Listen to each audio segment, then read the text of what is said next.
কাফের বলছে, এই মুসলমানরা কে আছিস? তোরা কি মায়ের বুকের দুধ পান করিস নাই? তোরা কি শহীদ হতে চাস না? হালুম্মু ইলাইয়া ইন কুনতুম সাদিকিন। তোরা সত্যবাদী হলে আমার সঙ্গে যুদ্ধ কর। কেউ দাঁড়ায় না। ওমর ফারুক তিনিও চুপচাপ বসে আছে, আলী দাঁড়িয়ে গিয়েছে। রাসূল একবার চান্স দেন, ওর জিহ্বাকে টানি ফেলবো। আল্লাহু আকবার। এই আলী বসো, বসো, আমার বয়স কম, বসো। দুইবার চান্স পাই না, second time fail, third time আবার হে রাসূল আমাকে চান্স দেন, আমি যাব। এবার আল্লাহ রাসূল বুঝে গিয়েছেন এই কাফেরকে মোকাবেলা করতে হলে আলীর মতো একজন বীর সেনার প্রয়োজন আমাদের, ঠিক কিনা বলেন?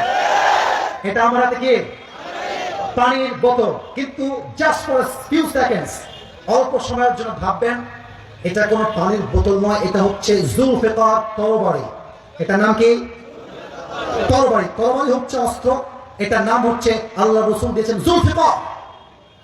নাই এই তোমার জুলফিকার, আল্লাহর উপর তাওয়াক্কুল করে যাও, যুদ্ধ শুরু করো, তোমাকে বিজয় দান করবে একজন, তিনি কে?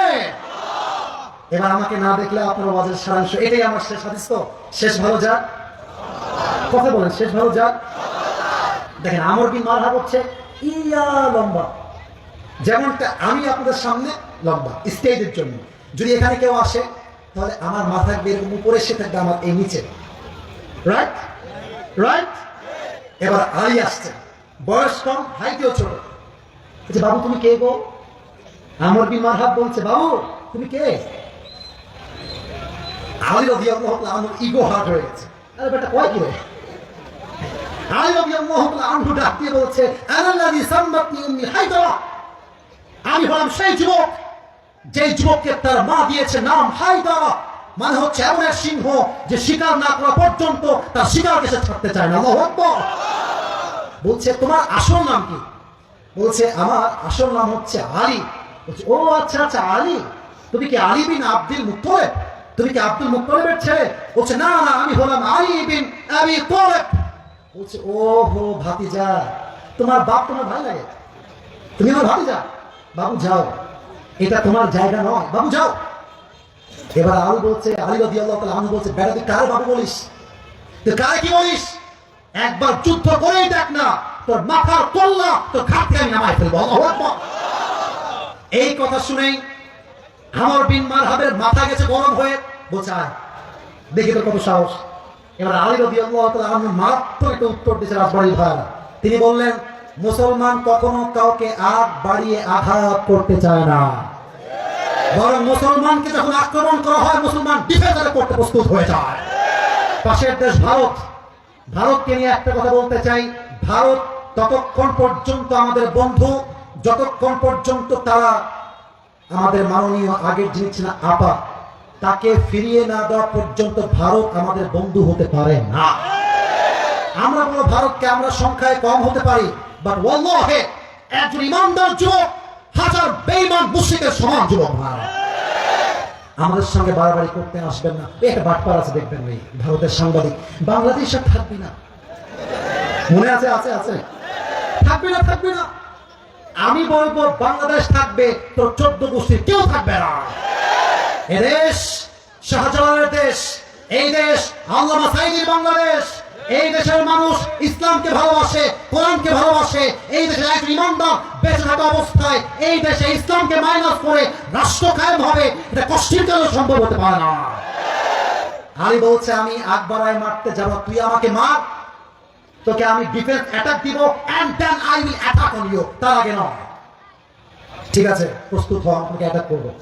পজিশন দেখেন, অ্যাটাক করার পজিশন, যুদ্ধের পজিশন যতটুকু দেখানো যায়।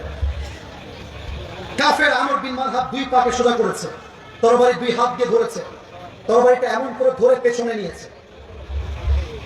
এবার এক লাফ দিয়েছে উঁচুতে, তরবারিটা একদম পেছনে, পা মাটির থেকে একদম উঁচুতে, দেহে সমস্ত শক্তি উজাড় করে আলী বিন আবি তালেবের ডান কাঁধ বরাবর তরবারি দিয়ে একটা আঘাত করেছে।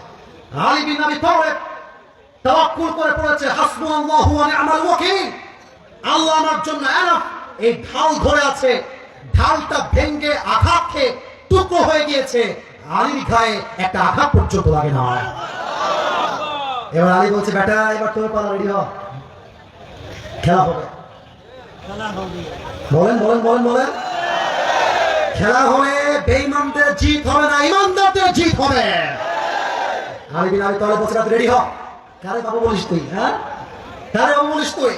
এবার আমর বিন মারহাব রেডি হয়ে গিয়েছে।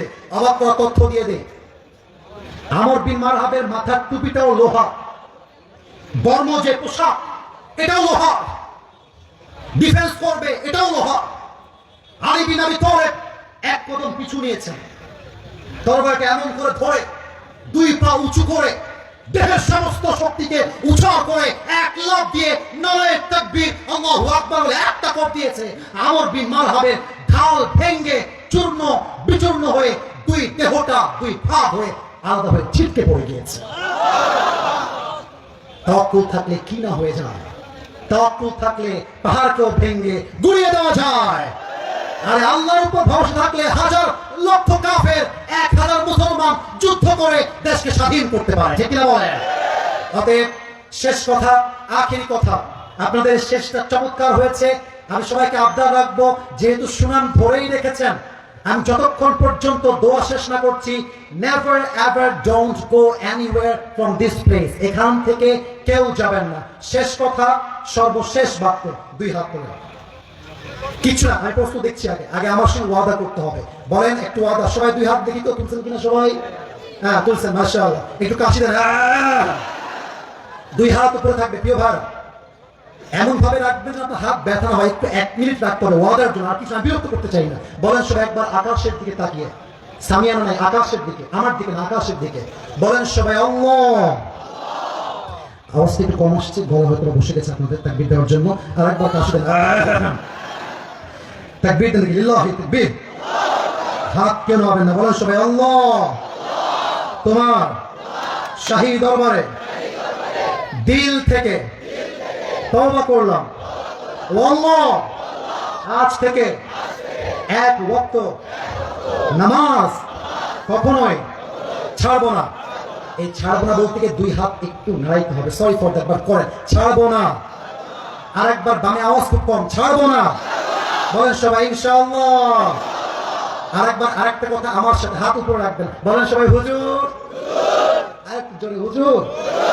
আমরা রাজবাড়ির সন্তান, আপনাকে ওয়াদা দিলাম, আমরা দোয়া শেষ না করে কেউ উঠে যাব না। যারা বলে নাই তারা আমার সাথে বাটপারি করেছে। বলেন সবাই যাব না। বলেন সবাই ইনশাআল্লাহ। এবার যদি কেউ উঠে যায়, আল্লাহ রাসূল বলেছেন, যার যার কথা ঠিক নাই তার ইমানের ঠিক নাই। নাও দ্য ডিসিশন ইজ ইয়োরস, সিদ্ধান্ত আপনার। আপনি ইমান রাখবেন কি? তবে হ্যাঁ, সময় আর নিব না। একটা প্রশ্ন আসছে, I need your permission first. যদি আপনারা পারমিশন দেন, ইয়েস আমি পড়বো। যদি বলেন নো, দোয়া হয়ে যাবে। কি চান, ইয়েস নাকি নো?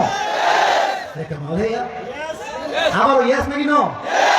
আপনারা খুব স্বার্থপর মানুষ। আচ্ছা, করতেছি অল্প কথায়। কেউ যদি উঠে যায়, নিজ দায়িত্বে লুঙ্গি টান দিবেন, প্যান্ট পরলে প্যান্ট টান দিবেন, খুলে যেন না যায়। তাকবীর, লিল্লাহি তাকবীর। আসসালামু আলাইকুম। ওয়ালাইকুম আসসালাম। আমি আমার খালাতো বোনকে পছন্দ করি। আচ্ছা, খালাতো বোনকে পছন্দ করি এবং ভালোবাসি। আমার খালাতো বোন আমাকে ভালোবাসে না, ভালোবাসে নাকি আমি জানি না, কিন্তু মাঝে মাঝে আমার খালাতো বোনের সাথে কথা বলি এবং আমি আমার খালাতো বোনকে বিয়ের প্রস্তাব দিয়েছি। আমার জানা মতে মাশাআল্লাহ, কে বললো তুই নাকি রে? আচ্ছা বাবুরা, আমি আমার খালাতো বোনকে বিয়ের প্রস্তাব দিয়েছি। আমার জানা মতে খালাদের ফ্যামিলির সবাই আমাকে পছন্দ করে। আচ্ছা, খালু আমাকে পছন্দ করেন না। আমি আমার বাড়ি থেকে প্রস্তাব দিয়েছি, তারা বলছে আমার খালাতো বোন, বাবা রে বাবা, মাওলানা পাস করিয়ে বিয়ে দিবে, কনফার্ম জান্নাতি, মাশাআল্লাহ। আমি তো চাচ্ছিলাম এখনই বিয়ে করি। আমার জানা মতে আমার খালাতো বোন রাজি। এখন মূল কথা হচ্ছে সে কি করবে, এই হচ্ছে তার মূল প্রশ্ন। সে আদৌ বিয়ে করবে নাকি করবে না। Even the most interesting matter is, সে তার বয়স, ঠিকানা, কয় নম্বর সন্তান, তার বয়স কত, মেয়ের বয়স কত, 14 লিখে রেখে দিয়েছে এখানে। আচ্ছা, okay okay, let me share with you one thing. আমি কোনো বিরক্তিকর কথা আপনাদেরকে বলতে চাই না। দেখেন, 1.5 ঘন্টা এতগুলো হাদিস বললাম, এত ঘটনা বললাম, আয়াত বললাম, তাওয়াক্কুল বললাম। দেখবেন, মাইন্ড করবেন না, এগুলো বেশি একটা ভাইরাল হবে না। এই যে প্রশ্ন করলাম, এইটাই কালকে কয়েক কোটি মানুষ দেখে ফেলবে। তার মানে বাঙালি ভালো জিনিস খায় না, যত আউল ফাউল সব বাঙালিরা খায়, ঠিক না বলে? তবে যেহেতু সে প্রশ্ন করেছে উত্তর দিচ্ছি। প্রথম কথা হচ্ছে, বিয়ের বয়স হয়েছে, বাপ মাকে বুঝাবা প্লিজ মুঝে শাদি করনা है। ভালো ভালো বলছি, বিয়ে দিয়ে দাও। নয়তো যদি না মানো, যদি আমি দেখি আমার চরিত্র নষ্ট হচ্ছে দিন দিন, আমি সবাইকে বলবো বিয়ের জন্য যদি বাপ মা রাজি না হয়, নিজে বিয়ে করবা, পরে গিয়ে বাপ মাকে বলবা বিয়ে করে ফেলেছি, যা করতে চাও করো, আই ডোন্ট কেয়ার। এখন অনেক মুরব্বী আমার উপরে হয়তো অভিযোগ তুলবে, হুজুর আপনি যুবকদেরকে খারাপ দিকে মোটিভেট করছেন। মুরব্বী, একদমই নয়। আমি মনে করি জেনার চাইতে 1000 গুণ বেশি উত্তম সেই বাপ মাকে অমান্য করে বিয়ে করা, যে বাপ মা সন্তানের চরিত্র নষ্ট হচ্ছে দেখেও বিয়ে দিতে চায় না। তুমি আমার বাপ, তুমি আমার মা, তুমি দেখতেছো দিন দিন আমি মেয়েদের নেশায় আসক্ত হচ্ছি, আমি পার্কে যাচ্ছি, আমি প্রেম করতেছি, মেসেঞ্জারে, হোয়াটসঅ্যাপে, হোয়াটএভার ইট ইজ, আমি নষ্ট হচ্ছি। তুমি মা হয়ে যদি আমার দায়িত্ব নিয়ে না বোঝো, বাপ যদি আমাকে না বোঝে, কাউকে দরকার নাই, আমি নামকে নিয়ে বিয়ে করে ফেলবো। এটা বাধ্য হয়ে বললাম। কেন বললাম? আজকালকার সমাজে প্রেম করা সহজ, বিয়ে করা কঠিন হয়ে গেছে। যখন বিয়ে করতে যাবেন, বলবে না যে বাবা তুমি কি নামাজ কালাম পড়ো, আগেই একটাই প্রশ্ন, তুম पैसे कितने कमाते हो पहले मुझे ये बताओ। একজন যুবক কামাই করে 15,000 টাকা, তাগড়া যুবক, আব্বা বলে আরেকজন 50,000 টাকা বেতন, মাথায় চুল টুল কিছু না, টাকলা। আর এটাই দরকার আমার যুবক ভাই, আছে না নাই? এক বাপকে যুবক বলছে, আব্বা যান এই মেয়েটাকে কার সঙ্গে বিয়ে দিলেন, इसके सर पे तो बाल नहीं है। আব্বা বলছে বেটা सर पे बाल नहीं है तो क्या हुआ, जेब में माल तो है ना। তার মানে কিছু বাপের কাছে মেয়ের জামাই হিসেবে চরিত্রবান জামাই নয়, টাকাওয়ালা জামাই তাদের জন্য বেস্ট অপশন হয়ে গেছে, ঠিক আছে? তো যুবকের জন্য প্রথম কথা, বাবা আগে বাবা মাকে বোঝাও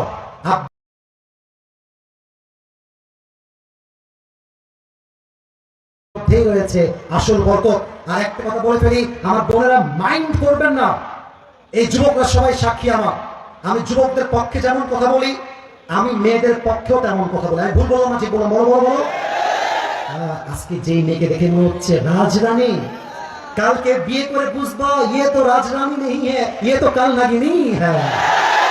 মেয়েদের ভালোবাসা বাঁচতেও সময় লাগে না, রূপ পাল্টাইতেও সময় লাগে না। মেয়েরা আজকে বলবে আই লাভ ইউ, কালকে বলবে আই হেট ইউ। এবার আজকালকার মেয়েদের কাছে ভালোবাসার চাইতে, অনেস্টির চাইতে, চরিত্রের চাইতে বেটার অপশন মেয়েদের কাছে বেশি দামি হয়ে গেছে।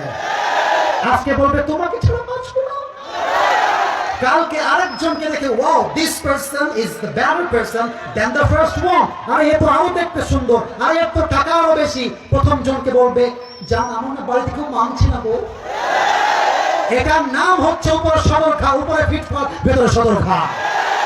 অতএব বাবু যাকে বিয়ে করছো একটু ভেবে চিন্তে করো। আজকালকার মেয়েরা বোরকা পড়লে কিন্তু দিনদার হয়ে যায় না। যত পাকে মেয়েরা প্রেম করে বেড়ায়, তার 80% মেয়েরা বোরকা পরেই প্রেম করে বেড়ায়। 3 নাম্বার কথা বলেই শেষ করতে চাই, যেই মেয়ে তোমাকে রাগ করেছেন আপনারা? আচ্ছা আমি কি বানায় ভুল কথা বলছি প্রিয় ভাই? আচ্ছা আমার দিকে একটু তাকায় বলবেন, এটা আমার মুখে কি ডানে আওয়াজ বামে আওয়াজ, এটার নাম কি? দাড়িতে আমাকে অসুন্দর লাগতেছে, আনস্মার্ট লাগতেছে, খ্যাত লাগতেছে। অনেক মেয়ে বলে দাড়িওয়ালা নাকি খ্যাত। আমি একটা কথা বলেই ফেলছি, যাদের দাড়িওয়ালা পছন্দ না, এই সমস্ত মেয়েদের জন্য বিটিএস এর হিজরাত ছাড়া পারফেক্ট অপশন আমার কাছে। আরে যেই মেয়ে আমাকে দাড়ির জন্য বিয়ে করতে চাইবে না, সোজা কথা বুকের দাপট নিয়ে বলবো সে আমার বাড়ির বউ হোক, যোগ্যতাই তো রাখে না, রাখবে না। যে আমাকে নবীর সুন্নাহ দেখে বিয়ে করবে, welcome in my life. I will be with you forever. I will be there for you no matter what. তুমি আমাকে নবীর জন্য ভালোবাসবা, আল্লাহর জন্য ভালোবাসবা, accepted। তুমি আমাকে টাকার জন্য ভালোবাসবা, তোমার মতো মেয়েকে আমি 2 পয়সা পরোয়া করি না যুবক। আল্লাহ প্রত্যেকটা মেয়েকে দিনদার যুবককে বিয়ে করার তৌফিক দান করুন, বলেন আমিন। আল্লাহ প্রত্যেকটা যুবককে দিনদার খাদিজার মতো মেয়ে পাওয়ার তৌফিক দান করুন, বলেন আমিন। আমি যখন দোয়া করব সেলফির জন্য nobody is allowed to take selfie with me at the time of supplication দোয়া শেষ হবে আমি যখন নেমে যাব then you can come otherwise দোয়ার সময় সেলফি তোলা এটা চরম বেয়াদবি আমি এখন দোয়ার দিকে যাব সেলফি তোলা মানা না নেমে যাব যখন তখন আসেন বাট দোয়ার সময় কোনো রকম কোনো সেলফি না কোনো ওঠা উঠি না রাজি আছেন তো ইনশাআল্লাহ না চিঠি আর প্রিয় ভাই মেহরবানি করে কাইন্ডলি সরি ফর দ্যাট না ভাই না প্লিজ সবাই দোয়ার দিকে দুশো করে আল্লাহুম্মা সাল্লি আলা মুহাম্মদ ওয়া আলা আলি মুহাম্মদ কামা সাল্লাল্লাহু আলা ইব্রাহিম ওয়া আলা আলি ইব্রাহিম ইন্নাকা হামিদুম মাজিদ আমি সবাই চেয়ে নিচ্ছি প্রিয় ভাইরা আমি